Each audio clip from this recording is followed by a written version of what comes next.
What is going on, everybody? Welcome to the Nico and Bandy show, and this week we have one heck of an episode.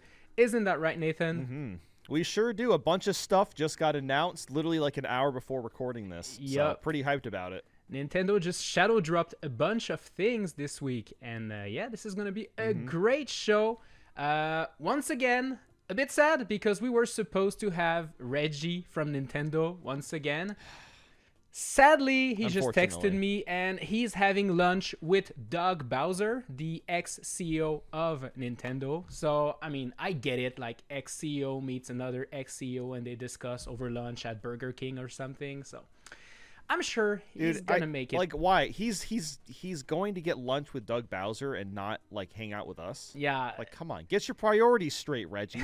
It's a bit insulting, but you know what? I kind of get it. You know, they're going to discuss what they're going to do in their vacation now that they don't work anymore.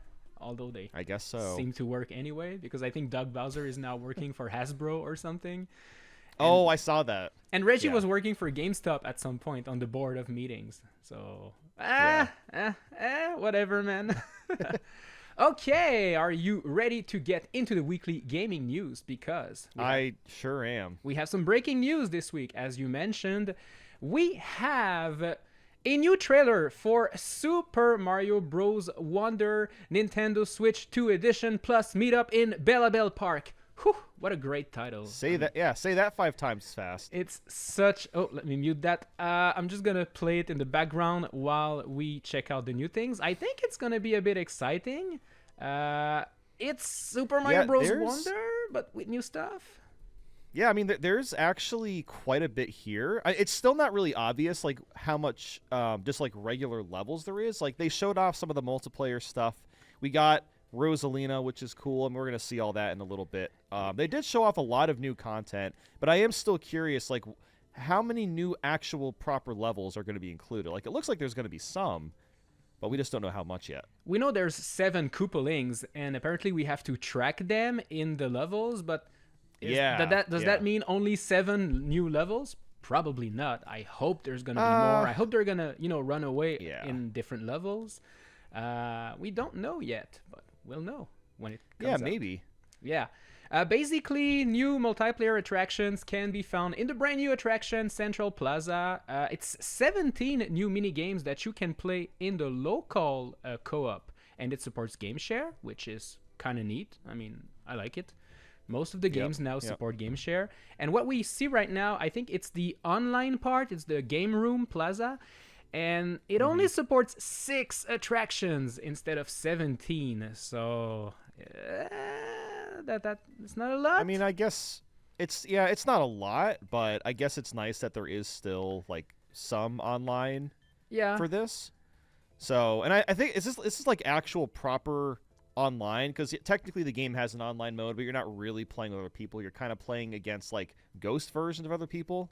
Yeah. So this looks like, well, no, actually, now that I'm looking at it, this just looks the same as just the regular game. It looks the same, but with different challenges. It looks fun, but yeah. It looks interesting. I mean, I think obviously we're going to try it out. We'll try out the multiplayer. For sure, yeah. So those are the 6 attractions, probably, from what I can see right here. So, yeah, Flower One, Roller Skater, Blocks, the flying thing. I don't know, man. It's going to be interesting, but I have a feeling it's going to be fun for like an hour or 2, and then I'm never going to touch it again.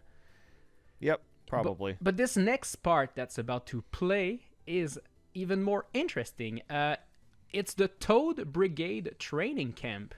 So, we both did a bunch of challenge videos in the past and still today.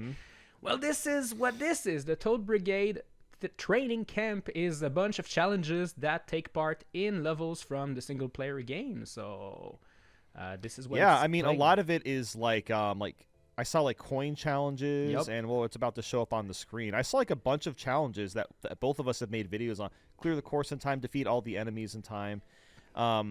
I think that's very, very cool that Nintendo is incorporating some of these challenge videos that people have done on YouTube as the years have gone by into the actual game. I kind of doubt they're inspired by us or anything, because we've had like New Super Mario Bros. U that had a challenge mode as well. So seeing an actual proper challenge mode finally get added to this game is awesome. Yeah, it's really, really cool. And those challenges get progressively harder. They get hard. They get really, really difficult. And I hope that these get really hard too. I might actually end up doing a video trying to like complete all the challenges and see how fast I can do it. Yeah, that'd be fun. Same, probably. Yeah, it's gonna be fun. And as you can see, you don't have them all unlocked. So the more you play, the more you unlock them. So it's a new single-player campaign, so that's content I actually want to play. This is content I am genuinely excited about. So, yeah, this looks really cool.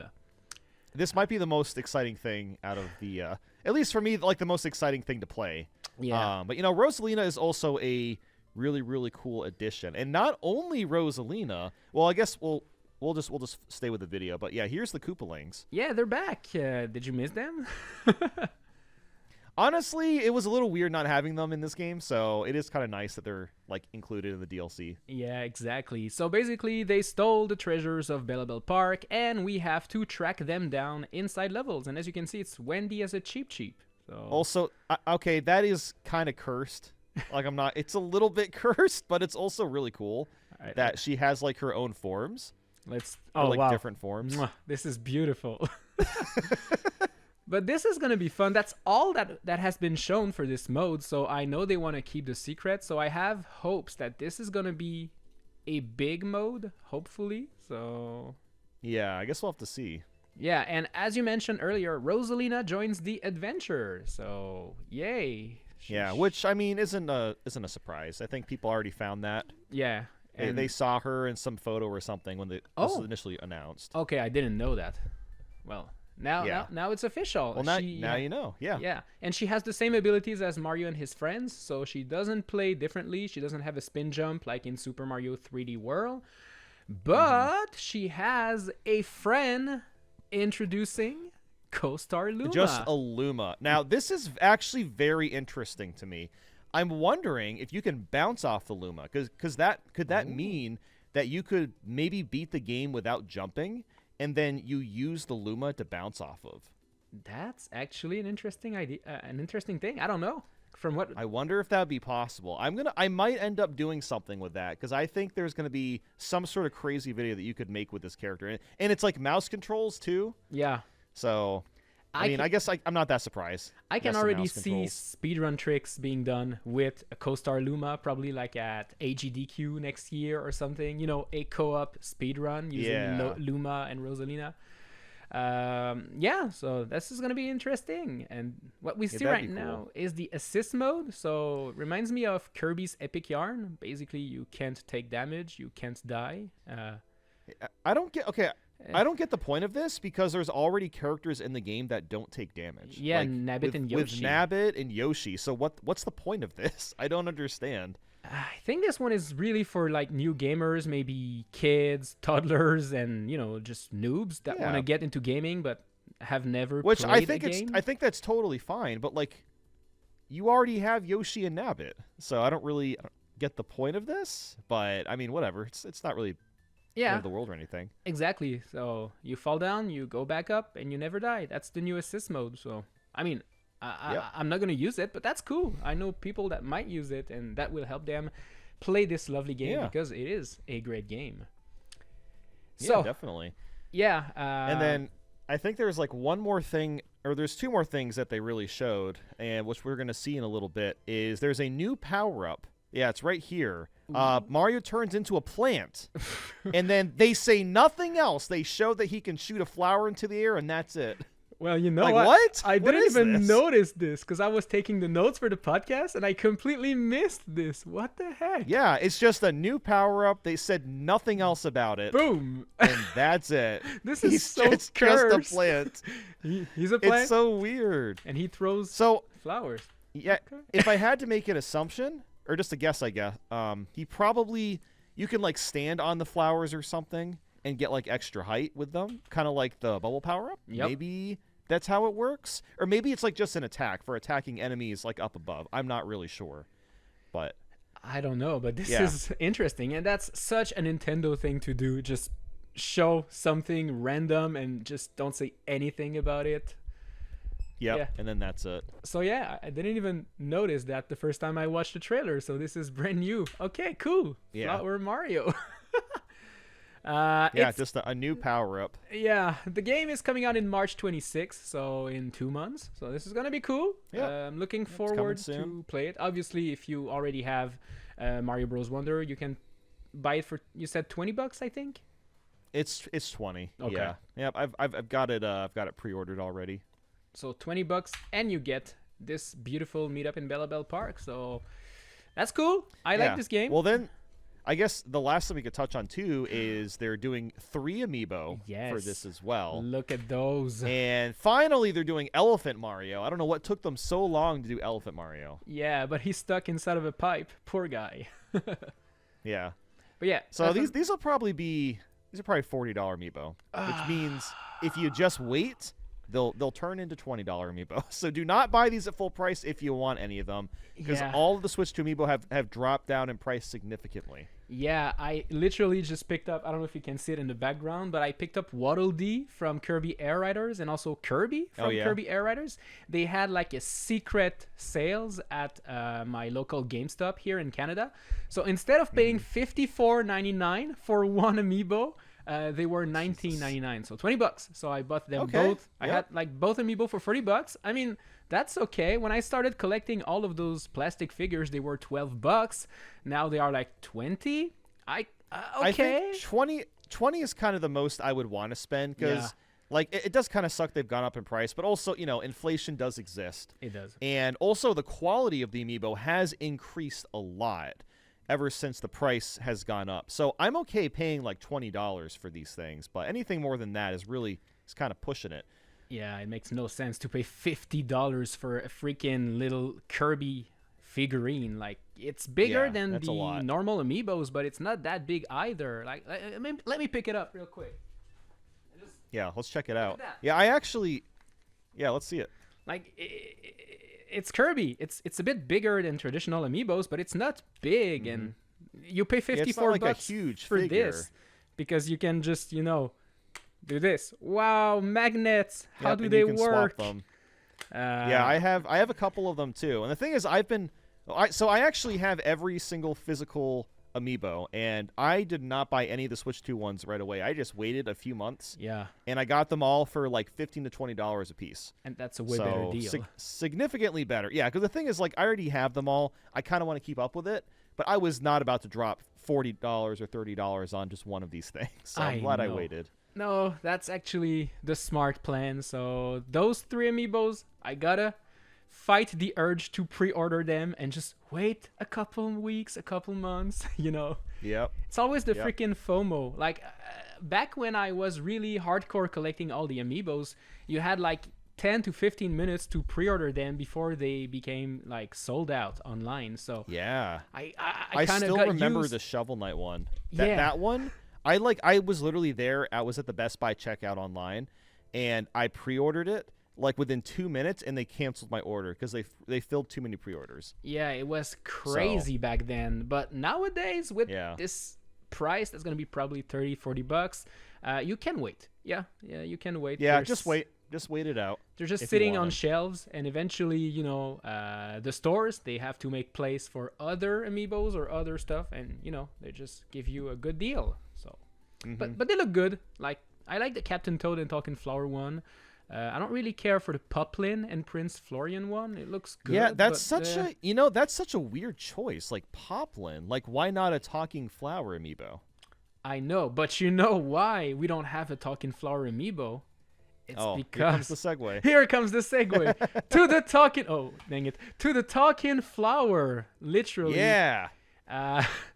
Look, this is a Talking Flower, but do you want one in your room? There you go. You can now have one. I don't think so. No? This was also such a weird trailer. Like, I just finished watching it like 10 minutes ago. Yep. I love how, like, nothing on the screen changes. There's just, like, a hand pushing a button, and then he just says random phrases. Yep. And, I mean, there are some cool features. Like, you know, it's got an alarm clock. It can sense the temperature, and it'll say stuff about it. That's actually very interesting.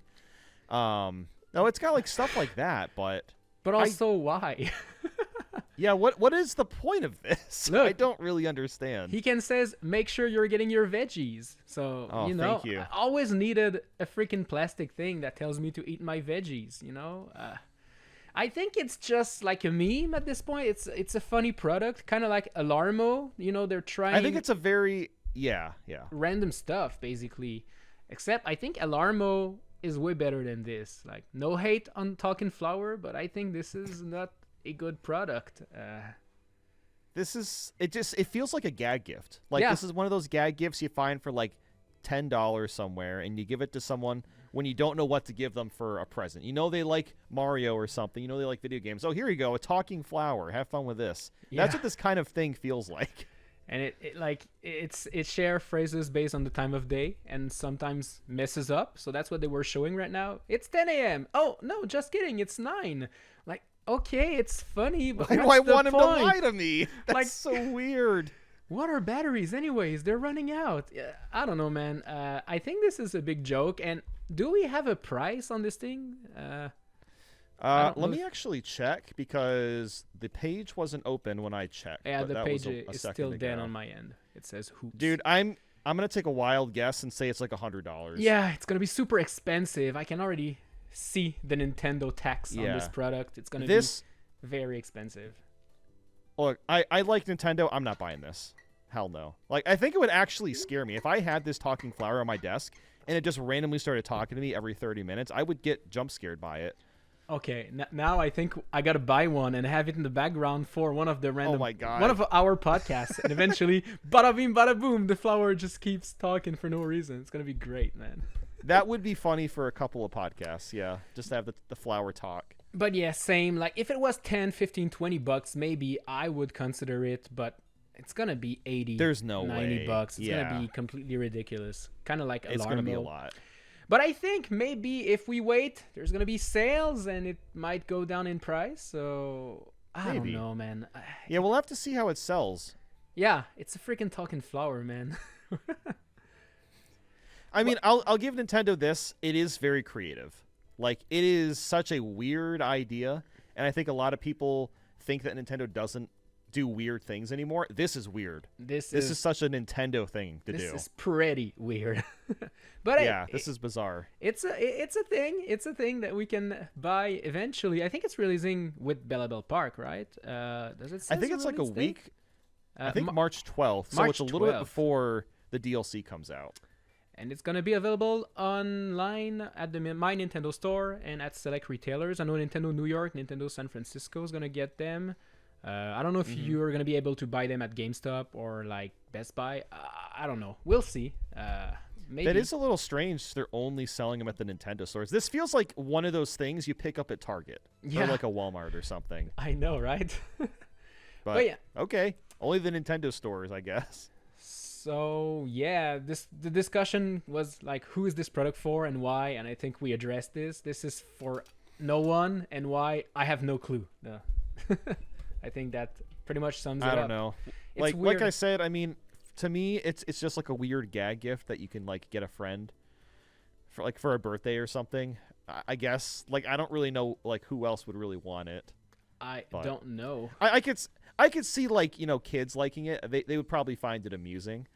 But beyond that, I don't really know who else this is for. Yep, exactly. Speaking of things we don't know who they are for, whatever. We have a new Lego Pokemon set. So I don't know if you were following the news last year. Lego and Pokemon, they had a collab planned, and they said they were going to reveal more in 2026. Well, guess what? We are in 2026 now. And the collab was finally announced with 3 new sets. Let me show them on screen right now. We have a Pikachu Lego set, an Eevee Lego set, and a Venusaur, Charizard, and Blastoise set that actually looks really cool, not gonna lie. I think all of them look good, except Pikachu looks a little chunky. Yeah, he looks I don't know, he looks a little... I mean, I know it's Legos, but the way that his build looks, it just looks a little off. But I think the Eevee and the 3 starters look really nice. Exactly. I think the Eevee looks the best, to be honest. It's like the cheapest one and the simplest one, but I think it looks the best. I also agree that Pikachu, this is Pikachu from Wish. Like, this is not my Pikachu, you know? Yeah. But what is... Yeah, something else that's cool, too. If you get the Venusaur, Charizard, Blastoise set, it comes with, like, a free, like, Lego badges. So you can get all the 8 Kanto badges, and you can build those. It just comes with the set. It's just like a bonus. Oh, that's kind of pretty cool. I didn't know that. Well, I guess that might explain the price point, because this is what we have to address. It's the elephant in the room. The Eevee is $60. Okay. I can see that being good. Pikachu, $200. That's a lot, but then again, Legos, they are always expensive, so I mean, I kind of follow that. But the Venusaur, Charizard, and Blastoise set is $650. It's a lot. It's also a lot of pieces. It's like I was just looking at the screen. It's like 6,800 pieces. Yep. You know, I don't think people realize how big that is. That this thing is going to be huge when it's all said and done, and that's why it's so expensive. But also, like, who's buying that? Like, it's us. We're gonna buy it. Oh, I'm not gonna buy this. I'm not gonna buy it. No. It's a little too much. I mean, maybe a few years ago I would have got one, because I got kind of into Lego when the Lego Mario stuff was coming out. But yeah. No, I don't want to spend this much on these things. But like, yeah, I mean, it's for people like us in our 20s and 30s that like Pokemon. I know, but I just can't get over the price. Like, it's more expensive than a freaking Nintendo Switch 2, like with Mario Kart. Like, yeah. I mean, yeah, it's a lot. I got the freaking Deku Tree, and I think that was like $350. And to me, that was the limit. Too. That was like, okay, this is way too expensive. Never again. And then I see this one for like $700. Well, $650, but you know, with taxes and such. And I'm like, okay, this is not for me. It looks cool though. It looks really cool. It does look really sick. You know what I'm kind of surprised about is they didn't launch with a Mewtwo as well. I thought they would have had like a Mewtwo and a Mew one. I'm sure they're going to come out. Yeah, like, they're saving it for later. Yeah. And I don't have it on my screen right now, but there's also a 4th set that's only available to, I think, Lego Insiders, you know, their membership club. And it's a Pokemon Center Lego. So let me see if I can have it. Pokemon Center Lego Insiders. I didn't actually know that. That's cool. So is it just like the actual building that you put together? Yep. Let me pull it right here. Oh, that's okay. That's really cool. This one's really cool, but it's only a little baby set. Yeah, it costs 2,500 points. I don't know what that means in Lego money, but it's so cool. Like, this is the one I want to buy. Why is it exclusive? Like, yeah, it's 230 pieces, so it's probably not that much. It's probably like $30-$40. Yeah, it's a tiny one, but I think it's a cool pre-order, not a pre-order, but like a reward, a bonus thing that you can buy. That's really neat. That I would get something like that. Yeah, same. Nice. This one looks good. So I have a feeling we're gonna see way more Lego Pokemon sets in the future, because you know they're gonna drop feed those sets. But yeah, I have a feeling that if you want to buy the $650 Venusaur, Charizard, and Blastoise bundle, you should do it now.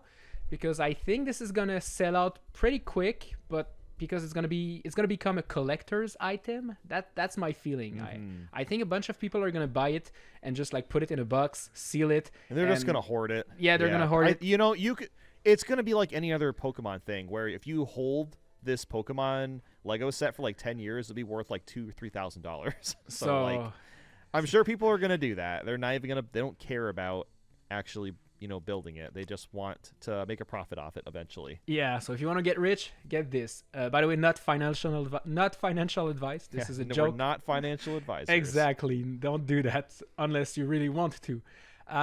There's another Lego that was also revealed. It was first leaked on Reddit. I think I saw it. Obviously, everything leaks on Reddit. But now it's official. It's The Legend of Zelda Ocarina of Time, the final battle set, and it looks kind of cool. Dude, that is sick. I haven't really looked at it until now. Ganon looks awesome. I know. And you also have like Ganondorf. Let me see if we have it. Yeah, right here. Oh, man. okay. You know what? I might get this one. This one is really cool. I know. And it's not too bad. A little over $100 isn't too bad. Yeah, it's 130. Oh, you get a little, which makes sense.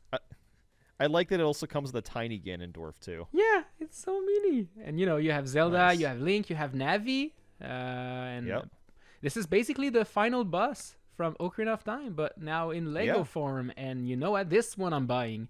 Like, I'm gonna be totally honest. I should actually pre-order it right now because this one is also gonna sell out pretty quick, I think.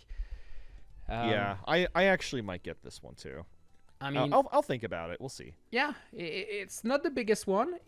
But it's cool. It looks fun.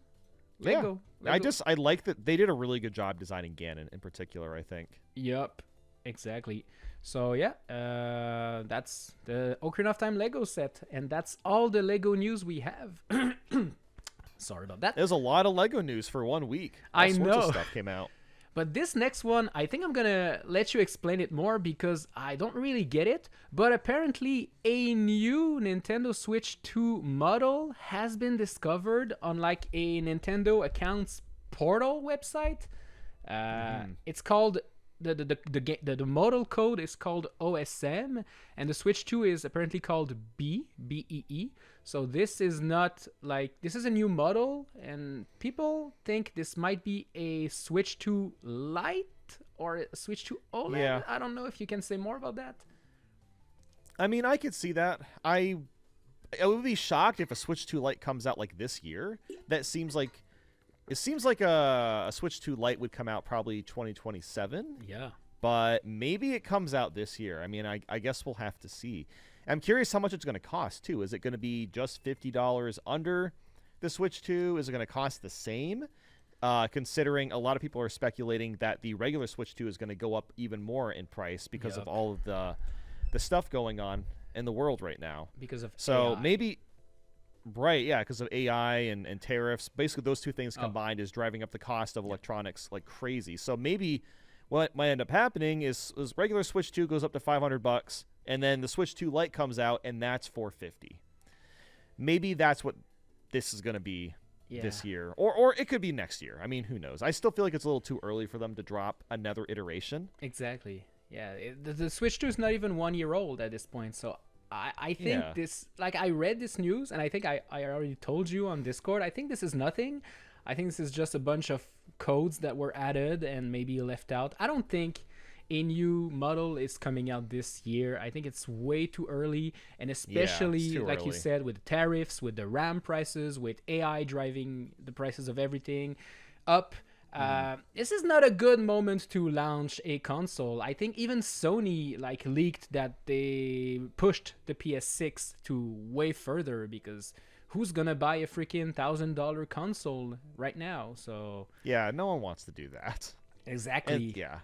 Like, I know when I don't know if you've seen the Steam console. Is it called the Steambox? Oh, the Steam machine. The Steam machine. I am so excited for that. I hope it's not $1,000. I hope it's a little bit cheaper. Yeah. Because I will use that thing every day. Like, this was very exciting when they first revealed it, but now that we know that prices are going up and RAM prices are just increasing, I think it's like the worst time to launch a new console, which sucks for Valve because the Steam machine actually looks dope. So I think if you were planning on selling a new piece of hardware, maybe now is not the time. But I don't launch hardware. I don't know my stuff. Maybe they did their homework better. Who knows? Yeah, I mean, I agree. Like, it doesn't really make sense for them to do a Switch 2 Lite this year. Like I said, at the earliest next year. But honestly, they could even wait till 2028. I think that would be fine too. Yeah. Like, there's no rush. Like, they still have a lot of convincing to do. They need to focus on getting Switch 2 exclusives out because getting games. They do have a lot of them. They don't have any big hitters though, outside of like Mario Kart World and Donkey Kong Bonanza. Like, the other Switch 2 exclusive are kind of just like, like the B tier games, which aren't bad necessarily, but they're not system sellers. That really should be their focus over, let's do a Switch 2 Lite. Yup. Let's do a 3D Mario first, okay, Nintendo? Okay, Reggie, Yeah. if you're listening. I think it's gonna happen this year. You know what? I'm feeling it. Yeah, November. I'm feeling it. It's gonna be their November game. It has to be, hopefully. Yeah, I think I mean, if they do Pokemon Gen 10 and 3D Mario, they're back in business. They're gonna do great. So maybe that's what'll end up happening. I guess we'll just have to see. Yep. And hopefully we'll know soon with a new Nintendo Direct. So typically there's a Nintendo Direct in February. So I think we're going to have a bunch of cool stuff to discuss in like a month or so. So, yep. Yeah. Okay. This next news, it's kind of weird, but let's check it out anyways. Animal Crossing. You play this game a bit? I've played very little of it, but I have played it. Okay. Well, in Animal Crossing, you can visit other people's islands, and it's kind of neat to see what they are building. They probably built a cozy house, maybe a beach, maybe, or you can be like this person here. Oh, wait. Okay. Game show, apparently. I don't know if this is the proper YouTube channel, but you can be like this person here and build an adult-only island. So, This became news this week because this adult-only themed island has been deleted from Animal Crossing. And basically, this is an island that has been online for the past 5 years, but for some reason, now is the time where Nintendo deleted it. It features probably because of their update. They just dropped the Switch 2 edition. Now people are paying attention to the game again. Yeah, they probably just started looking at all the islands and they found out this one that is special. It features a bunch of suggestive things. I think it features, like, from what I've seen, it features like a red light district. It has shops That's so weird. I know. It has shops that have like schoolgirl inspired cosplays. There's posters lying on the floor. There's rooms where you have like a computer screen and a bed and some tissues on the side. So, you can figure out what you want. This is kind of weird. So silly. All the posters. I'm going to try to get better footage because this video just shows everything, but there's different themes, different rooms. Wow. Okay, so I didn't really know like why the island was banned. Now that I'm learning all this, like I understand why Nintendo deleted it, but I think it's so funny that someone went out of their way to like recreate the red light district of all things. Yeah, like it's like of all things to remake, why that? I don't know. They were really interested in those things. I guess just because it's taboo. They're like, you know what? This is an Animal Crossing game. Let's make the red light district in it. So this is like a massage parlor, and there's like the little shower in the corner. Oh my god. Yeah, I mean, it's weird, and I can see why Nintendo deleted it. I want to show you. Wait, Oh yeah, okay. So this is. Wait, not this one. Oh my god, where? I want to show you the part with the beds and like the TVs. I can't find it anymore. Oh, this is the part. There's like just beds and TVs and like a little sink, a little toilet. It's not, but you can imagine why it was banned. It's not the worst thing, but I think it's the worst thing that you can create using the tools in Animal Crossing. So, the creator... That's funny. That's really funny someone actually made that. I know. And the creator actually posted an apology on social media after getting their island deleted. They just literally thanked Nintendo for turning a blind eye for the past 5 years. And they completely understand why this was deleted. But, yeah. I bet Nintendo sent them an email saying you need to apologize for what you've done. I'm sure they were forced to do it. Yeah, probably. I know a bunch of things, a bunch of like social media and companies are doing that nowadays. Because I think Fortnite, Epic Games did the same thing with a Fortnite cheater. Like they were stripped of their tournament wins because they won money by cheating. So they were banned. They were stripped of their money. They have to refund it. And they also had to apologize on Twitter. Hey, I'm a cheater. I'm so sorry. I will never do it again because I'm banned. And it's funny. Oh, look, it's like a gambling room now. Oh my god. Gambling is also on this so island. funny. Well, it's a shame we'll never get to experience it because it's not open anymore. But You know, it's funny. Last year when I was in Europe, I went to Amsterdam, where the original red light district is.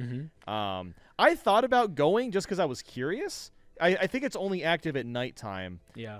And I was with a couple of friends, and we decided, like, well, maybe we'll just like walk through it. But I was like, I don't know, this just feels a little weird. So I decided not to. But I was very close to it at one point. Yeah, it's a weird concept. I mean, they're okay with it, and like it's legal over there. Yeah, everything's so... legal. Everything is legal there for the most part. So yeah, it's kind of weird for us in North America, but yeah, it's funny. It's cool.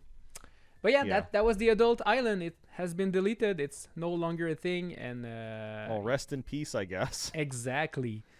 Let's get to the next topic, which is not adult themed. It's actually about The Legend of Zelda. So, you know, the movie is coming out next year. Is it in May? I think in May of 2027. Yeah.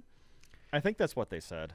So, yeah, it's going to, well, if it doesn't get delayed, it's going to come out in a year, in 2027. And it has been revealed that Nintendo...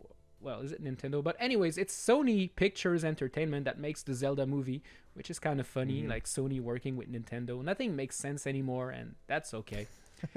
Basically, the live-action Zelda movie is going to be on Netflix. This was revealed this week, so it's not going to be released on Netflix during the theatrical run, but after the movie has been out for a while and it's no longer at the movies, well, you can watch it on Netflix if you are subscribed. So that's kind of cool. I like that.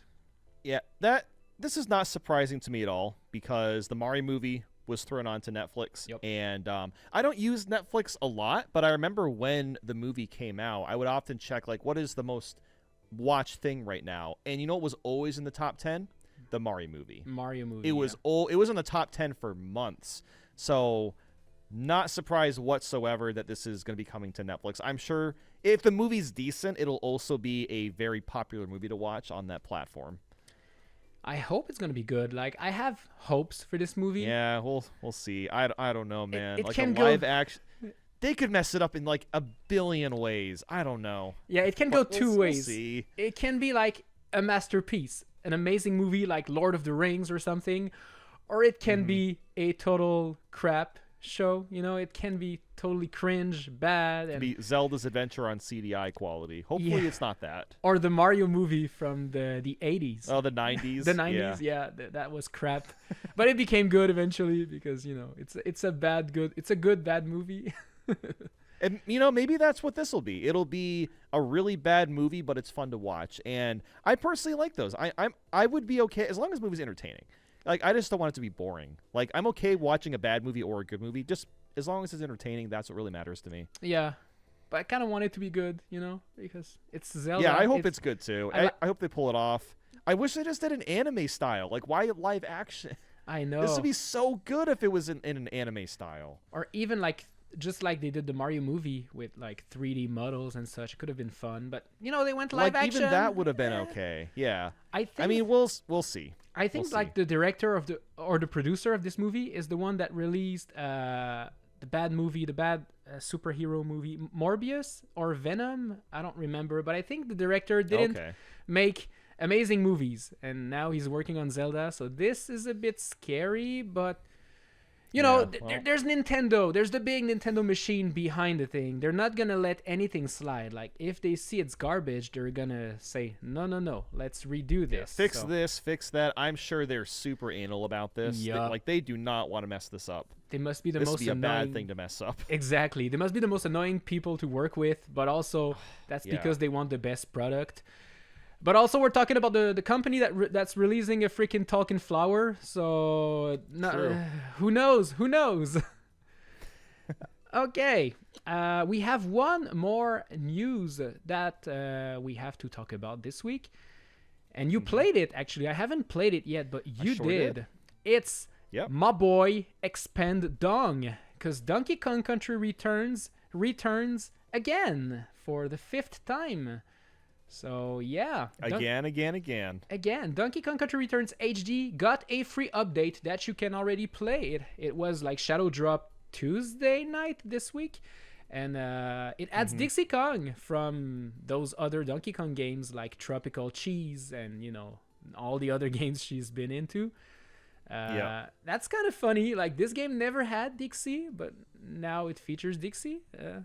Dixie Kong's like, to me, Dixie Kong completely changes the game because I like Donkey Kong Country Returns. I think it's a pretty fun game for what it's worth. Mm-hmm. But it also has a sense of staleness to it after Tropical Freeze came out. It's like, oh, well, Tropical Freeze just kind of, like, it's superior in every way. So adding Dixie Kong and with her hair twirl move, it makes the levels feel so much more, I don't want to necessarily say, like, easier, but there's, like, a better flow now. Okay. Like, I found it a lot easier to reach higher platforms just because of the hair twirl. And a lot of those jumps were, like, kind of annoying to make when you just had, like, Diddy Kong as, like, an extra, like hover boost, and that was it. But with the hair twirl, like, here, like, just that platform alone is, like, way, way easier to control. So I really like that. And then there's also the speedrun mode. I forgot. It's called, like, Turbo something attack. Turbo attack, yeah. Me... That was... like, actually really hard to control. Like, it's like the game is running at, like, 300% speed. That's what it feels like. Yeah. So I guess people... Oh, what's up? Oh, no. Go ahead. Oh, I was just going to say, like, look at how fast this is. It's virtually uncontrollable, but it also makes it really fun in a weird way. Okay. Because I wasn't convinced by that during the trailer. I was like, okay, this is just, like, setting the emulator speed to 200% and just it doesn't look playable. Yeah, and then that's it. Yeah, I mean it is playable, but like you got to be pretty good at this game to get anything out of this turbo attack. Yeah. So I think it's cool that there is like a very hard mode. Ignore that death, by the way. I recorded this at 4 a.m. Okay. But yeah. I like the update, and then honestly, the loading is also a big deal because the game is a little bit slow on the loading times. Yep, I remember. But it's significantly faster now, and it looks better. Oh. I don't know if the game runs in 4K, but it definitely looks a lot better than it does on Switch 1. It looks way sharper. Yeah, it looks good. Like the game looked. Mm-hmm. It didn't look as polished as Tropical Freeze, but with this new update, I can see the comparison now. It feels way better. It looks way better. Like even the fur on does DK look a lot better. Looks way better. Mm-hmm. They improved the textures and everything. And oh my god, this is so fast. Like, how can you even play this? I know. Yeah, I was struggling so hard. I'm like, how do you do this? I tried a few levels with it.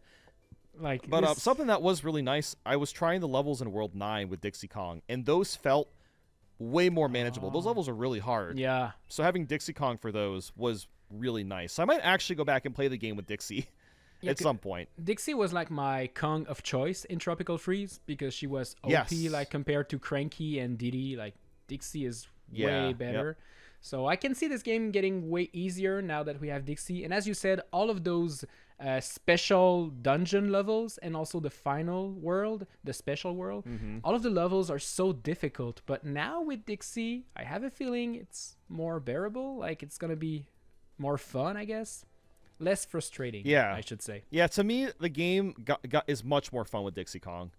I really liked it. So now people can say it's the definitive version because like they added Dixie Kong. There's the new time attack mode. They increased the load, or they decreased the loading, I should say, and everything looks nicer. There's some weird visual bugs that were a problem as well that have been patched. Like I don't know all the details on that. There's like a bunch of visual bugs from the original version that have been fixed here. Yeah. So and also good stuff. I've read the multiplayer problems were also fixed because when you were playing in 2-player mode, as soon as like one player hit an enemy, the second player would just fall through because the enemy was considered dead, and that wasn't a thing in the Wii version, but it became a thing in this Switch remake. So apparently now this also has been fixed, making the multiplayer experience way better. So yeah, definitely. Yeah, it was apparently a problem in the 3DS version, which is why I think it exists in the Switch version, because this game is based off the 3DS remake, not the Wii one. That would explain why it was working that way. Well, I guess now they just fixed it, which is good. Yeah, like as you said, that's awesome. It's the definitive edition, but it's also a random drop. Like, why should I play DK again? I don't know, but thank you. Random Tuesday night. Yep, this is another Nintendo thing to do. You know, Nintendo's just they're not gonna reveal the Nintendo Direct right away, but they're gonna release a bunch of random things before. So if they, I've been thinking about this the past couple minutes. I think that they did like the Mario Bros. Wonder drop in this because they had like nothing going on this month. So it's like, okay, I guess we'll drop the DK update this month, and then we'll talk about Mario Wonder. And I'm sure they'll go into more of the Mario Wonder DLC for the Direct next month too. Oh, for sure. They're gonna talk more about the Koopalings because they only mentioned like they talked about it like for Wendy. 5 seconds. Oh my god, this level is so scary with all the fruits. I hate this level. Like, I think I can beat it now with Dixie Kong, but like, God, I hate this level. Like, when I first played it last year, I spent like an hour trying to beat it, and I just couldn't do it. Yeah, Dixie definitely makes it way easier. Yeah, you can see how much easier it is with Dixie. Like, the level's still hard. It just feels so much more manageable. Oh, you can with, like, cheese that little extra boost. Yeah, you can climb up there, which is really fun. That's kind of cool. But yeah, if you want to play DK Country Returns HD, well, now's the perfect time to get it on Switch 1 and Switch 2. I just know like the Switch 1 version doesn't have the crisper graphics, but it has Dixie, the turbo mode, and all of that fun stuff. So it still is the definitive version. Absolutely. Until next year when Nintendo shadow drops the new funky mode. So I'm looking forward to that. Mode? It's going to be... Okay, I thought you were going to fall down and die. This is so stressful. I don't want to look at this anymore. But yeah, that's Donkey Kong Country Returns HD. Returns on Switch 2. That's right. Yep. Yeah, I guess like just to end things with it, I wonder if they're going to do something like this for Tropical Freeze. Like at the very least, just improve load times and 4K resolution would be very welcome. Maybe they could add some sort of new character, like that would be more Kitty than Kong enough. Or something. Oh, Kitty Yeah, Kong. I mean, even if they just drop like faster load times and higher resolution, that'd be fine. Because I don't think they've done that yet for Tropical Freeze.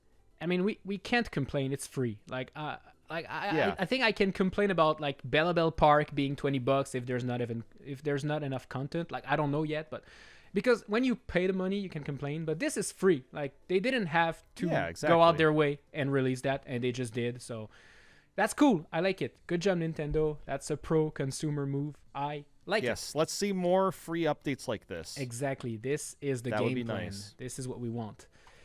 But yeah, that concludes the gaming news for this week. That was a crazy week. I enjoyed it. Like lots of good news. It was funny because a few days ago Nico was like, "Oh, it's going to be a light news week today," and then all of a sudden we got DK and then the Mario Wonder stuff. Yeah. The Mario Wonder stuff I wasn't expecting, and I was really happy when you just posted it. Hey, look what they just dropped. Yeah, it was like an hour before we were going to start recording. I'm like, "Hey, look at this." That's perfect timing. Thank you, Reggie Nintendo, once again for doing your thing. I appreciate it. Okay, let's move on to the special segment this week. It's once again the Nintendo Year in Review. But last week we took a look at the Year in Review 2025, and I remember saying, "Oh man, I wish I could see my previous Year in Reviews. That would be so cool." The thing is, we can. I just had to scroll down on the freaking webpage, and like I was a boomer, and I didn't scroll all the way down, and I didn't do it. So now I have it all. Bada bing, bada boom. I have all of my Year in Reviews, and I think you also have yours. And I think it could be cool to just quickly go through each year and look at our most played games of that year, and see if we like played the same things, basically. Yeah, absolutely. So for 2017, my most played games are The Legend of Zelda Breath of the Wild, Splatoon 2, and Super Mario Odyssey, which are all great games. And I think, do you have like similar games on your top 3? I do. They're almost all the same. I did not play as much Breath of the Wild. I think I only played like 10 hours. You know what's actually really funny? I remember streaming that with you the day that the Switch came out. We played it for like 5 hours together. That was super fun. Yeah, I remember the plan was to stream for like 12 hours of Zelda. And then after 5, I had like my back was hurting so bad. I didn't enjoy it anymore. I was like, okay, I'm going to stop the stream. The 24-hour stream stops now. Yeah. Bye-bye. I couldn't. Like, I didn't have my good gamer chair. I only had like a bad chair, and my back couldn't take it anymore. I don't think we were really prepared for that anyway, because like I had done long streams a couple of times before the Switch 1 came out, but this wasn't like my full-time thing. I was still in school at the time. But anyway, my most played games. So Splatoon 2 came out that year. I used to be a very avid Splatoon 2 player, so I had 176 hours in that. Ouch. Dude, that's rookie numbers compared to the other years. Mario Odyssey, we have 124 hours. Okay. And then, surprisingly, Mario Kart 8 Deluxe. I played that 118 hours of that game, apparently. Okay, that's kind of a lot, but that's cool. You're a Yeah, Mario Kart it is a gamer. I mean, that explains I guess why so. every time we played Splatoon or Mario Kart, you beat me. That explains it. You're more of a gamer, Dude. you know? I was obsessed with Splatoon for a few years. Like, remember when we did like a 1v1 match in the first one on Wii U? It's been like probably 10 years ago. Oh my gosh, we did that? I don't even Yeah. remember doing that. I was still living like in my old apartment, but yeah, I remember, and you just kicked my ass. Like, I just couldn't do anything. It wasn't even fun. I was like, okay, that was a bad idea. Let's not do this again. That's funny. Yeah, I remember playing Splatoon 1 in college a lot. I played with a friend of mine. He had this YouTube channel, Pie Guy Rules. I don't know if anyone remembers him. He's a cartoon channel, but we ended up becoming really good friends in this time period. And we played Splatoon 1 like every day. We would play late into the night, like hundreds of hours. So, It's yeah. such a good game. Like, I can see why you have so many hours playing this one. Yeah, I was obsessed. Yeah. Okay, so I got 2018 pulled up Let for the next one. I have a video, so I'm just gonna go through. Oh, if you click the top left and then click 2018. Yeah, I we have a video. Okay. Yeah, I recorded a video because I was afraid they were gonna delete the year in review. So there you go. Fair enough. I got it. We're just gonna scroll. This is a weird. I don't understand my 2018. I don't get it. Like, I understand Smash Bros Ultimate being in first place, but then Super Mario Party, like, okay, wasn't expecting that. And Resident Evil Revelations 2, like, I just played this game with one of my friends, and we beat it in co-op online, and that was it. So I guess I just didn't play a lot of Switch in 2018, maybe. I mean, I remember a lot of people didn't like 2018 because there was a lot of like Wii U remakes, or not remakes, ports that came over to the Switch 1. It wasn't a lot of new games, so I can understand why there's not a lot of hours. Oh my god! So I'm looking at mine. Guess what my top game was? It was Splatoon 2. Want to take a gander at how many hours I did? Well, okay, I did kind of cheat because you showed me your total played hours earlier before the podcast. Yeah. But let's assume 2018 was your peak Splatoon era. I'm going to go with like 457 hours. Was I close? It was not really. It was 308 hours. Oh, okay, Only 308. Well, that's a lot. Yeah. Yeah, so actually what I used to do at nighttime was I like literally every night, this is like I played this, it was basically religious at this point. Like after work, I would pop in Splatoon 2 for like an hour or so, and then in 2019 Tetris 99 came out, so then at nighttime after I'm done working, I would play Splatoon 2 and Tetris 99. Yo. And like that's all I did at nighttime for like 2 years straight. So yeah, that's why I have so many hours in that. And then 113 hours in Smash Bros Ultimate. That's my second most played game in 2018, and that's because I was trying to play. I had that game on several nights in a row. That's why there's so many hours. Like I had Carl and our other friend Connor over, and they played it over the night, a couple of nights. So yeah, a lot of hours in there. And then my third most played game is Super Mario Odyssey at 51 hours. Okay. So you were probably doing a challenge video maybe because you already had played it a lot in 2017. So that not yet, because this is 2018. Challenge videos didn't start till the very end of 2018. Okay, I don't remember. So I'm gonna pull up 2019 and see. Okay, so I was thinking maybe new Super U Deluxe would be here, but it's not. Well, it is for me, sadly. But yeah. Oh my gosh. 2019, Super Mario Maker 2 was my most played game. I haven't Nico Maker. Exactly. That's what all that's from. That's the explanation. It's because of Super Nico Maker. That was when I launched this channel. So I was playing like my viewers' levels every single day. That was fun, man. If Mario Maker 3 comes back, I'm doing that again. But yeah. Oh, good days. Good days. Lots of Mario. I also have new Super Mario Bros. U Deluxe. That's my third one. And obviously, my second one is the Weeb game. You've heard that last week, Nice. but I played the Tales of series. Speaking of, I just finished Tales of Xillia, so I'm ready for Final Fantasy VII, which I'm gonna go pick up at GameStop after the podcast. But yeah, my second played game was Tales of Vesperia. So yeah, it's a JRPG, you know, bunch of weebs saving the world, magic, dragons, golems, blah blah blah. Mm-hmm. If you don't like this type of game, you'll hate it. But if you like it, you'll love it. So it's a good game. I enjoyed it. Yeah, you definitely have to be the right kind of person to enjoy games like that, for sure. Okay, so for mine, it's honestly more of the same. So my top played game in 2019 was Smash Bros. Ultimate at 311 hours. Whew. And I think, honestly, I don't think I actually played all those hours. Because at that time, Carl was coming over a lot, and a lot of times he would play the game by himself, like while I was working on something, or sometimes I would like play with him, or we would like do online. I played a lot of Smash Bros. Online with Carl, and then Chari 5 as well. I remember there was like he came over for like 2 weeks or something this year, and we just played a lot of Smash Online. So then the second most played game, Splatoon 2, 212 hours. Oh, rookie numbers, still dude. A lot. What I the know. heck? Rookie numbers. I know. Gotta improve.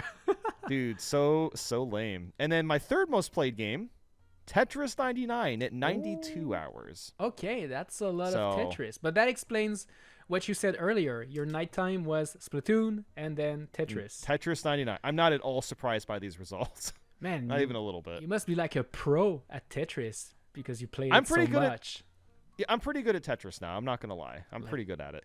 Because I remember playing Tetris 99 and liking it quite a lot until I was ranking up, and then I couldn't win anymore. Like, everybody was way too good for my gamer skills. So that's when I stopped playing it. But I should have, like, continued and got good. Yeah, I don't know what it is. Like, the thing is, in high school, I'd played Tetris on and off. I never got very good at it. Not until Tetris 99 came out. There was just something about it that like really hooked me. And it was at that point that I finally started to develop some skills for the game. I wouldn't say I'm like a master at the game, but like I am pretty fast at it for what it's worth. Nice. So another game to add to the list of games I shouldn't play against you. Yeah. Cool. Good old Tetris. Okay, so I got 2020 pulled up. There you go. Oh, wow. Surprise. It's Super Mario Maker 2 again. Make more Nicobbq. More Nicobbq. And obviously, okay. The second game is Hyrule Warriors Definitive Edition. I'm a sucker for those games. I know they're pretty simple. Like, basically, it's a button masher. You just press Y, Y, Y, X, Y, Y, Y, X, and you defeat thousands of useless enemies that barely fight back. There's something about this game that I like, and I play like 100 hours on Wii U, and I probably spent another 100 hours on the Switch version, and then I played Age of Calamity, Age of Imprisonment. There is something about the Warriors games, the Hyrule Warriors games. I don't know how to explain it, but I really enjoy those very simple games. Yeah, I mean, I get the appeal of it for sure. Like, it's a very mindless game. You can kind of just like listen to other stuff while you're playing it. Exactly. I typically put a show. Mindless. Yeah, like my mindless game is Bloons. Like if I want to like listen to a YouTube video or something, a lot of times I'll throw on Bloons while I'm doing that. I've never played Bloons, but it was like a free game on Epic Game Store last week or the week before, and really? I picked it up. Yeah, I downloaded it. Oh, nice. So I'm gonna play it. I didn't have time to try it just yet, but yeah, I'm gonna try it because I know you played it a lot. I could see on Steam, I think.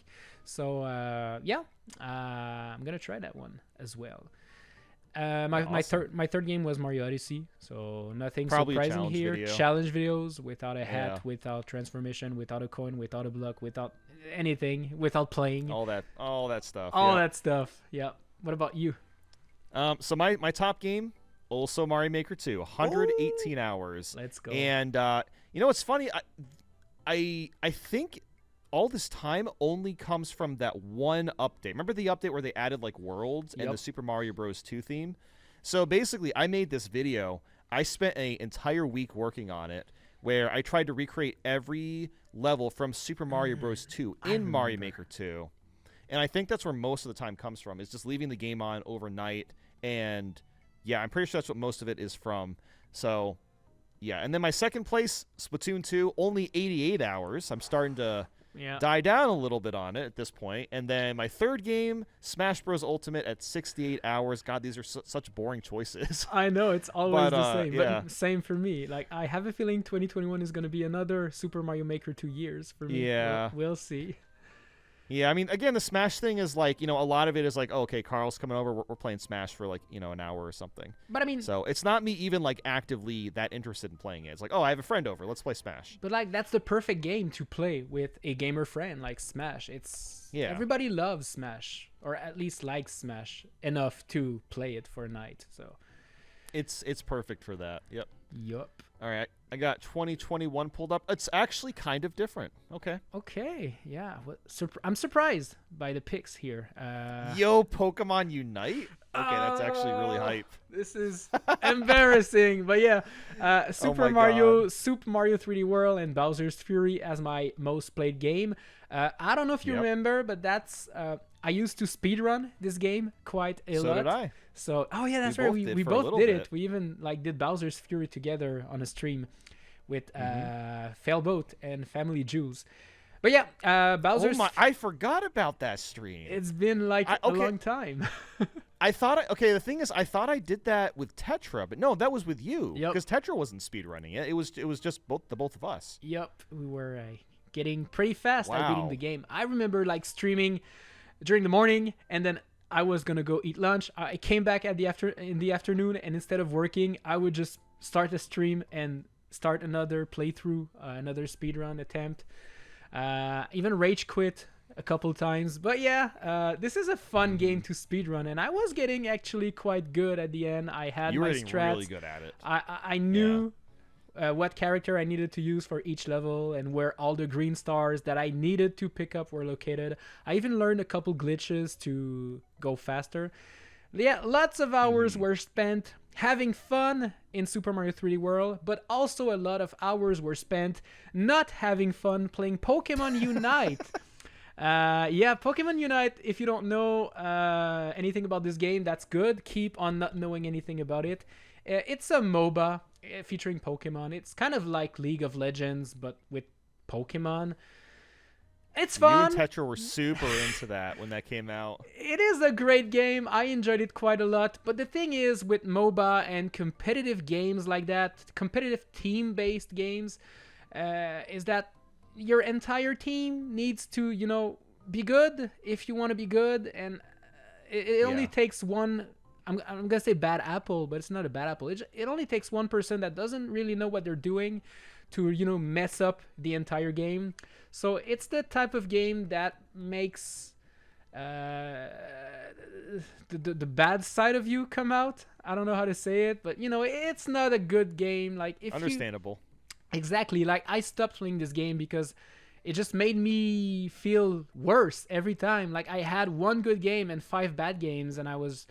just getting mad, angry, and then I realized, man, I should stop playing. Why am I doing this to myself? And you know what? I stopped playing after 69 hours. So nice. Funny number. Now you can't touch it again. You cannot touch it again. You got to keep those hours. Never playing this again. Like, for real. I'm never playing this again. And the third game was Super Mario 3D All-Stars. I remember playing Mario Galaxy 1 and playing Sunshine. So from beginning to end, I even did a challenge video using that version. So that explains the 55 hours. Yep. Okay, well, my top game is Mario 3D World plus Bowser's Fury, 123 hours. So no surprise. I mean, like we already said, we were both speedrunning it. I also did at least I did one challenge. I did 2 challenge videos. There was a Mario 3D World backwards. No, that was the Wii U version. Anyway, I digress. I played a lot of Bowser's Fury. Did some videos on it. The second game, 3D All-Stars, Mario 3D All-Stars at 69 hours. Nice. I don't know if I did any videos on it outside of like Triggered and Mind Blowing, but I guess I know I like replayed Mario Sunshine and Mario Galaxy. I played all 3 of them on there, but and then my third game, once again, Smash Bros. Ultimate at 62 hours. That's a lot of Smash nights with your buddies. God, a lot of Smash Bros. Nights. It sure was. Yep. Let's see if That's Smash is going to funny. be in 2022. It really like reminds me of those days because like, you know, I don't really like all these people I used to play Smash Bros all the time. They're all like busy now. Like they all have like their own lives. Like we were so much younger, even just like, you know, 4 or 5 years ago. We had way more free time than we do now. Yeah, for sure. But all right, I got 2022 pulled up. Okay. If you want to start, go ahead. Sure. So Splatoon 3 came out in 2022. Ooh. Guess what my top played game was? Splatoon. You'll never guess. Splatoon 3? Yeah. it sure was. It sure was. A measly 130 hours. So okay. I didn't go quite as crazy. I mean, I did play this a lot. I remember I did, I think, 1 or 2 challenge videos. I did like a ranked video or something as well. And then, yeah, I got super into Salmon Run because it was available 24/7. You can throw eggs now, which just made the game, or made Salmon Run like infinitely better than the second game. Yep. So, yeah. And then there was, I just had like a lot of fun with the multiplayer stuff. My second one, the N64 Nintendo Classics. I got 58 hours in that. Okay. So I don't even know what I was playing. I have no idea. They should tell you. They should tell you the game you played the most. But that would they have those stats. That would be very do. interesting to actually see that. And then what barely made third place at 57 hours was Mario plus Rabbids Sparks of Hope. Okay. So that's a good game. This is a super underrated game. I think a lot of people skipped out on Sparks of Hope. Yep. Fantastic game. If you haven't played it yet, you should pick it up. It goes on sale all the time. So, that one's really fun. Yeah, both games in the series are amazing. The first one, the second one. I played them from beginning to end. I did the DK DLC in the first one, which was great. Yep. I haven't played the DLC for Sparks of Hope, though. The Rayman DLC and... there was another one too. I don't remember. Yeah, I think at some point I'm going to replay both of those games because, well, first off, I never finished the DK DLC. I just kind of like messed with it. Okay. But also on Switch 2, it runs at 60 frames now. Yeah. Just natively, which is super cool. It runs way better. Yeah.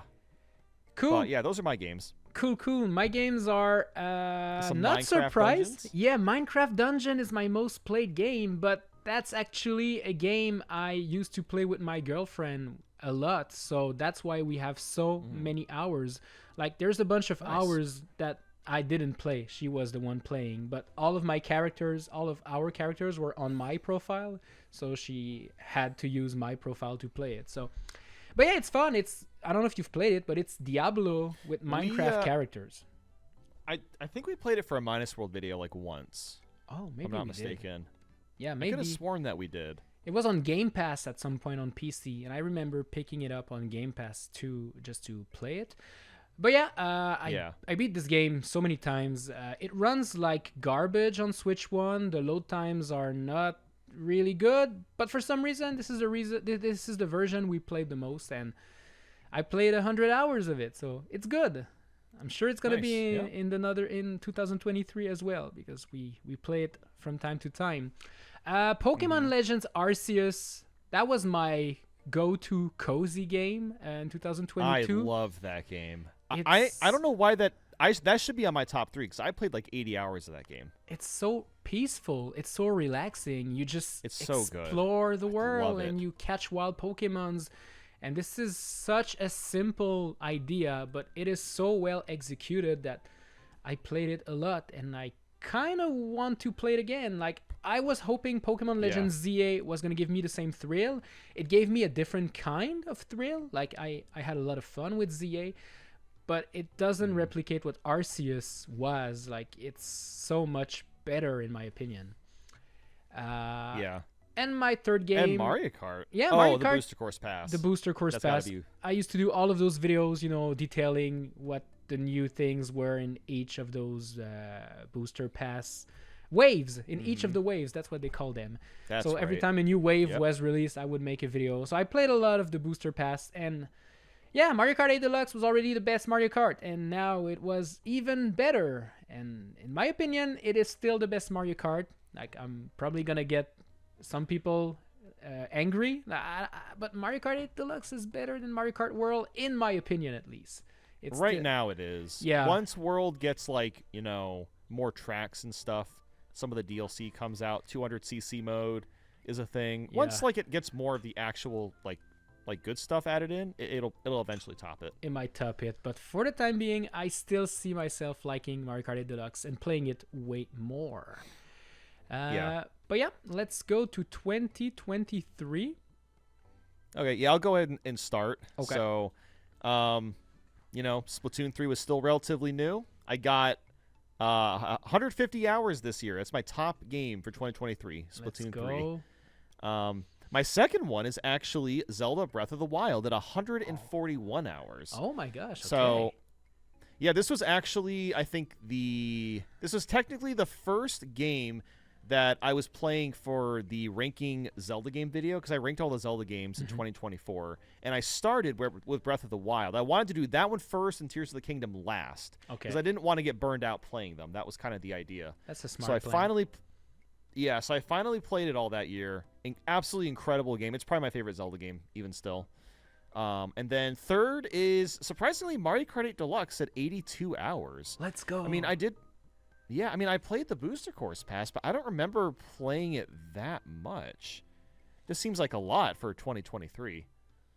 I don't know, maybe you were playing it with friends or something. Like, it's just like Smash. It's the type of game you can just play whenever. I don't know. I guess. I don't remember playing it that much. Maybe I was leaving the game on at night. I do that a lot, and then that like adds hours. But why? Like, you have the Switch, you can just hold the little home menu and turn it off and just resume. I don't know. I don't know why I do that. I've always done that. Okay, like doing it with like the Wii U, it makes sense because you don't want to go back to the menu, select the thing, and it wastes precious seconds.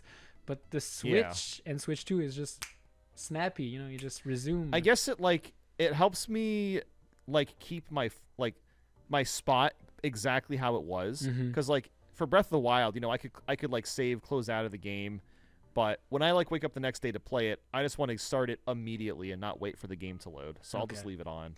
I know it's kind of pointless, but like I don't know. That's just my. That's the way you thoughts, are. It's okay. It's okay. Yeah. So what are your top 2023 games? I have The Legend of Zelda Tears of the Kingdom in first place with 103 hours. That was my most anticipated game for like a couple years, and probably for a lot of people. Just like Breath of the Wild, it's amazing. It's Breath of the Wild, but with more stuff to do, and maybe even too much stuff to do. Like, I didn't finish that one 100%. I did beat the story. I killed the final boss and all that fun stuff, but there are so many things to collect. The Koroks, you have to build those little wooden fences thing that fall down. There's caves to explore. There's like a billion things to do. So there's so much. Yeah, I didn't even do all the shrines. Like I did all the shrines in Breath of the Wild, but in Tears of the Kingdom, I didn't even bother. I did like 100 of them. I'm like, okay, that's enough. Yeah, I think there's like 152 or something. Like, yeah, I did. I mean, maybe I did a little over 100, but not much more than that. Like, I just wanted enough so I had enough hearts to fight Ganon. Yeah, and that was basically it. But I didn't go that hard on it. Yeah, it is such a good game. Yeah, I don't think I'm ever gonna replay it. Like, I don't know. It's such a game that takes too long to get into. So if you haven't played it, it's really overwhelming. Exactly. Like, I tried replaying it, like loading my save file, and I just had no idea where to go or what to do. So I have a feeling that if I want to play Tears of the Kingdom again, I have to start over from the beginning. And that means another 150 hours of gameplay, and that's I don't have time. I'll for wait that. a while. Like, I want to do that eventually, but not anytime soon. Maybe several years from now. Yeah, especially using the Switch 2 edition. Like, the game runs at 60 FPS and all that fun stuff. It's gonna make it even better. But yeah, second game was Fire Emblem Engage, which is a fun game. Like, I tried getting into Fire Emblem 3 Houses a couple years back, but there were too many side quests in a way. Like, what I enjoy the most about Fire Emblem is the core gameplay, the battlefield, moving your units around. And I don't care about the whole story, the whole teaching your friends, giving hamburgers to your folks so that they love each other. And like, I don't care about all of that. Not interested in the lore. Exactly. Yeah, and Fire Emblem Engage, like, it has a bunch of useless stuff, but you can fast forward and skip through them real quick. So I ended up like liking this game quite a lot because it focuses more on the battle itself and focuses less on all of the other things I don't care about. Yep. So that was my second play. And Pikmin 4, lovely game. I love it. It's great. It's the best Pikmin. I actually played it a bit this year because they released a free update, and I play a lot of Pikmin Bloom on my phone. You know, the game where you just walk around. It's kind of like Pokemon Go, but there's nothing to do. You just walk around and you plant flowers. I played this a lot, and you can have like special Pikmins from Pikmin 4 to your mobile game, so that is why I played it again. But yeah, nice. Great game, great strategy management game. I don't know how to describe it, but it's super fun. Yeah, I want to get into those games eventually. I'm just kind of waiting for an excuse to do it. And you can play them all on Nintendo Switch. Which is Pikmin awesome. 1, 2, 3, 4.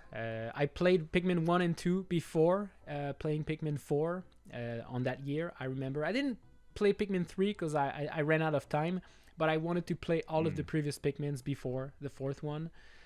But yeah, now I played them all, and they're all very good. I enjoy them.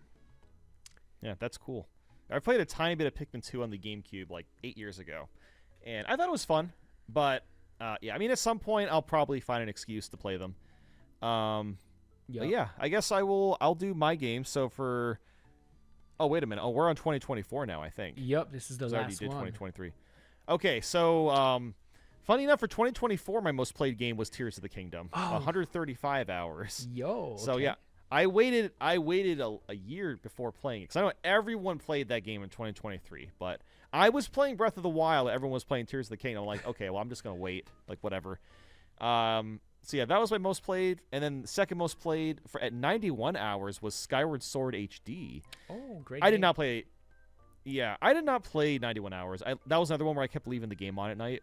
I probably played like 40 hours of it.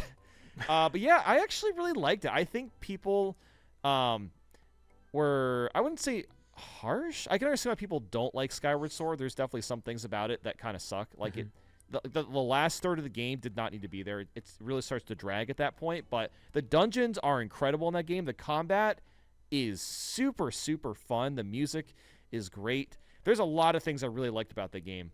So that was cool to finally play that. And then my third most played game is, at 68 hours, Super Mario Odyssey. And the reason I played that much of it is because I did a ranked video on all the power moons in that game. So I was getting footage of all 800-something power moons. Dang, okay. Yeah. That's a lot. But it's such a good game. What was your second one? Yeah, it was... you didn't reveal it yet. Okay. Oh, the second one was Skyward Sword HD. Oh, okay. Okay, so Skyward... Wait, I forgot what the first one meant. Oh my god, I have... It was Tears of the Kingdom, Skyward okay, Sword I have HD, a small Mario brain. Odyssey. Okay, thank you. No, it's okay. I got you. You forgot one. What do you got? I have... Whoa! Hyrule Warriors Definitive Edition. Oh, wow. Okay, some variety. Again, but yeah, new games this year. A lot of RPGs, because I have Mario and Luigi Brothership, which you were right last week. It came out in 2024, and I guess I just played it a lot in December, and I finished it in January, and that explains why it was my most played game of January 2025. But yeah, great game. I don't know if you've played Brothership until the end. It drags a lot. Like it takes so long to get good. Yep. Like, my god, the game is too slow. And once it gets good for like 25-30 hours, and then it gets a bit boring again. Like the end part, like they have, I don't want to go into spoiler territory, but they fake out the end. Like you think, oh, this is it. No, you go back and then you do more gameplay, and then, oh, this is it again. No, like they do the. Dude, I completely disagree. I thought the ending was amazing. Really? Now the game did have issues with performance. Oh, yeah. Because what happens in like the island? I like the Hub World Island, but I thought the whole fake out endings that they were doing was like super trippy and really really cool. I liked it the I really first like time. that a lot. I just didn't like it the second time because I was ready to move on to another game, and I was like, okay, there you go, it's finally happening. No, not this time again. And you have to go back and talk to people to get the brothership things. I don't remember the love power-ups. It's a good game. I wanted it to end. Yeah. And I also played Paper Mario: The Thousand Year Door remake. Yep. Which I played that this year too, or in 2024. I played it 34 hours. I remember beating the entire game. I did the Pit of 100 Trials. I think you have to do it twice, right? And I did a bunch of side quests. There were secret bosses in the Switch version as well. One in the Coliseum, the arena part. And one Blitzville. Yeah, and I think there was one at the bottom of the Pit of 100 Trial as well. So I did all of that. Yeah. I enjoyed it. Great game. Do I want to play it again? No, but it was very fun for the time I spent with it. This is another game. Well, actually Brothership too, but especially Thousand Year Door that should get a free update that just increases the resolution to 60 frames. Yep. Because I think this game is completely superior to the original outside of the frame rate. So if they ever do that, I will be so happy. I don't know if they ever will, because this just feels like one of those games that Nintendo just kind of like makes and never talks about again. But maybe on a random Tuesday night. I mean, you never know. A random Tuesday night. And then they reveal a new Paper Mario the following day. Who knows? That would be cool. I actually, it's about time for a new Paper Mario because we haven't gotten one since Origami King. And that was, I think, 2020 when that came out. So it's been almost 6 years. So one has to be coming soon. It's been a while. Yeah, and hopefully it's going to be more similar to Thousand Year Door than Origami King. Yeah. I don't know. I'm a sucker for the old school Paper Mario games. And even Super Paper Mario, it's different, but I like it. But after that, in my opinion, the series kind of went downhill a bit. So, you know, I replayed Origami King because I did a marathon video for all the Paper Mario games last year. And I really grew a much more fond appreciation of Origami King. I still don't like the combat that much, but the story is really good. Actually exploring the levels is a lot of fun. The paper mache bosses are really nice too. Like there's a lot of fun aspects to it. It's just the combat that's just kind of like throwaway. It's not super interesting. Yeah. But yeah, I mean Sticker Star, Color Splash, kind of pretty garbage games. Especially Sticker Star. Color Splash is way better. It's not good, but it's way better. But Sticker Star, you replayed it. I remember. Man. Yeah, it sucks. You don't want to play that. Don't 100% that game. Just don't do it. Never again. Just don't even play it, even if you're curious. It's not even worth playing, let alone 100%ing. Oh my god. Yeah, definitely. Yeah. Okay, well, let's go with the final segment, the Q&A, before ending the podcast. We didn't get a lot of questions, guys, so come on. You got to send us more questions. Right now. So I have one question and one funny comment. So the first one is by Tom's Random Stuff. I want to ask both Nico and Bandy if you reckon the Switch 2's lifespan will be similar to the Switch 1, especially if the sales aren't nearly as strong and game development time seems to be getting longer. So the Switch 1 was like, what, 8 year? It's been 8 years? Technically 8 years. It was about 8 years. Yeah, 2017 to 25. Because typically Nintendo used to have like a 5-year cycle for their consoles, but now the Switch was so popular, it got to 8. I don't know about you, but I can see the Switch 2 also reaching 8 to 10 just because the prices are increasing, so people are buying less games. They're keeping their stuff longer. They're taking more care of it. And the Switch 2 is powerful. Like, hate it all you want. I know it's not like a PS5 Pro or a PS5, but for a mobile console that's super tiny, it features a lot of power. So if they manage it's extremely comparable. Exactly. If they manage to squeeze 8 years out of the garbage Nintendo Switch 1, like what can they do with the Switch 2? They can do an easy 8 years again. Yeah, I think I don't think the sales really matter, honestly. Like it would have to seriously tank for them to try to do another console, but I don't think it's going to seriously tank. I think even though sales have been down over the past couple months. Once they release like their big hitters, the Switch 2 will do fine. It'll probably do like, if I had to predict, 80, 90, maybe 100 million units, something like that, which would be very, very good. And I don't think they can do a 5 to 6 year life cycle because games take too long to make now. Like the development time is just getting longer and longer. And it's like we waited 7 years for Tears of the Kingdom, and that was like just Breath of the Wild again, but they added a few things to it. Like I know it's not that, I'm simplifying it a lot, but like they reused the entire map, and the game still took forever to come out. And that used a ton of reused assets. So imagine like, okay, well, how long is like, 3D Mario? It's been 8 years since a 3D Mario. If you don't count Bowser's Fury, which doesn't really count because that was reusing 3D World assets. Yeah. But and it was like an experiment. I can see them trying Bowser's Fury to see what a open world Mario game would look like for the next one. But yeah, I mean, that doesn't count. That's probably what the 3D Mario... It's going to play exactly like Bowser's Fury, except I imagine instead of just like one world, it's going to be like 5 or 6 or something that are like really big like Bowser's Fury was. So it's probably going to be... That's probably what the next 3D Mario will be like. It'll probably be almost the exact same formula. Yep. If I had to imagine. Yep. So yeah, that was the question. And now we have the funny comment, which I'm looking at your background, won't work, but basically the comment was from Hello Hiholomuk.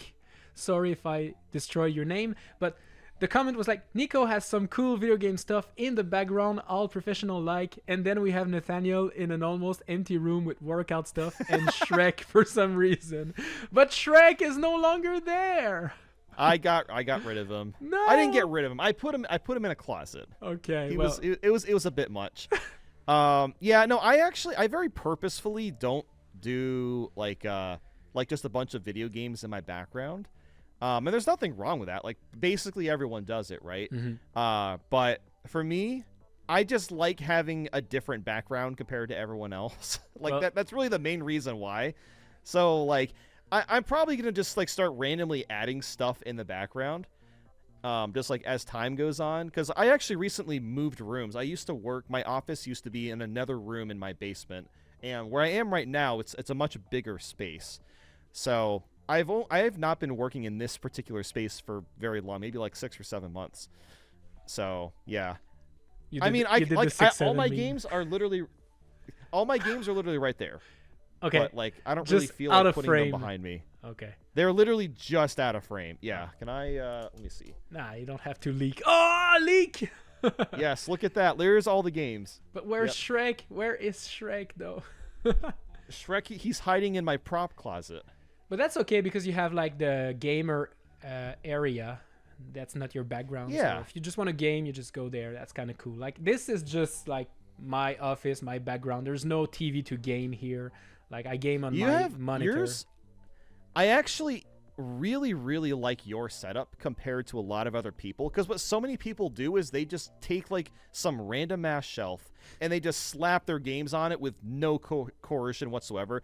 You have really nice shelves. You have things nicely organized. You have the Nicobbq sign right in the middle. Everything is like very symmetrical, and it just looks super clean. So I really like that. And I could do something like that too, but I'm too lazy. I'd rather just have like something incredibly casual. Yeah, I spent a lot of time like designing it. And as you said, I like to have my stuff like neat and organized. Like all my games are console by console, alphabetical order. Like that's me. I gotta have this. If I don't have this, I don't like it. Like I have an issue right now because I don't have enough space. So now I have like my PlayStation 5 with my Switch 2 boxes, and that drives me nuts. I hate it. I'm probably going to get rid of the PS5 and put them in a box somewhere.